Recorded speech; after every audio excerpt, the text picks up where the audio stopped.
শেখ হাসিনা কথা বলতো ফেসিবাদ, আর যেই সুরে ওই শেখ হাসিনার মন্ত্রীরা কথা বলতো নতুন বাংলাদেশে একটা বড় দলের নেতা সেই সুরে কথা বলেছে।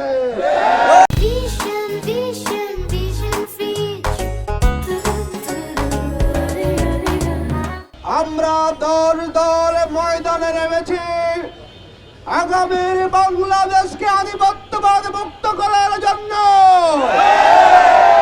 আমাদের ২৪-এর শহীদেরা যেই তামান্নাকে ধারণ করে জীবন দিয়েছেন, আমরা দলীয় নির্বাচনী ঐক্য সেই স্বপ্নের বাংলাদেশ গড়তে চাই। আমরা আগামী দিনে দুর্নীতি মুক্ত বাংলাদেশ গড়তে চাই।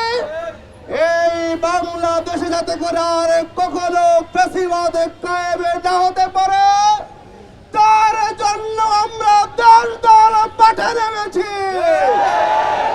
ইতিমধ্যে আপনারা জেনেছেন দল দলের পক্ষ থেকে ঢাকা 11 সংসদীয় আসনে জাতীয় নাগরিক পার্টির আহ্বায়ক জনাব নাহিদ ইসলামকে এই আসনে মনোনীত করা হয়েছে।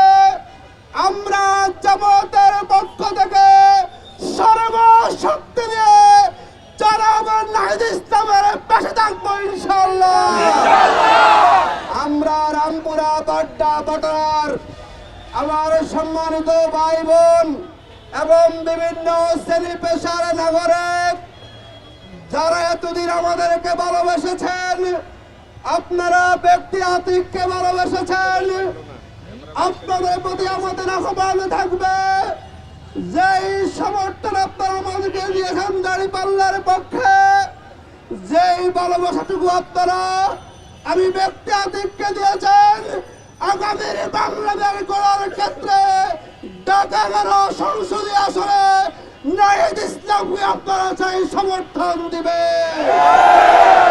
আজকে থেকে ঢাকা 11 সংসদীয় আসনে দাঁড়িপাল্লা হবে স্বপ্নাকলি ইনশাআল্লাহ। এই স্বপ্নাকলির জোরে এই ঢাকা 11 সংসদীয় আসনে আর কোন প্রতীকী টিকতে পারবে না ইনশাআল্লাহ। আমরা রামপুরা বাড্ডা আশ্বস্ত করতে চাই ইনশাআল্লাহ আমরা একসাথে আছি, আমরা একসাথে থাকবো। জনাব নাহিদ ইসলামকে 12 ফেব্রুয়ারি ব্যালট বিপ্লবের মাধ্যমে বিজয়ী করার জন্য আমরা একসাথে কাজ করবো ইনশাআল্লাহ। আসুন আগামীর বাংলাদেশ পরিবর্তনের বাংলাদেশ। আমরা খেয়াল করলাম গতকালকে একটা বিশেষ দলের নির্বাচনী ওনারা জনসভা করা শুরু করেছেন। অত্যন্ত দুর্ভাগ্যজনক হচ্ছে প্রথম দিনেই সেই দলের নেতা 10 দলের সমর্থনের কারণে হারিয়ে ফেলেছে।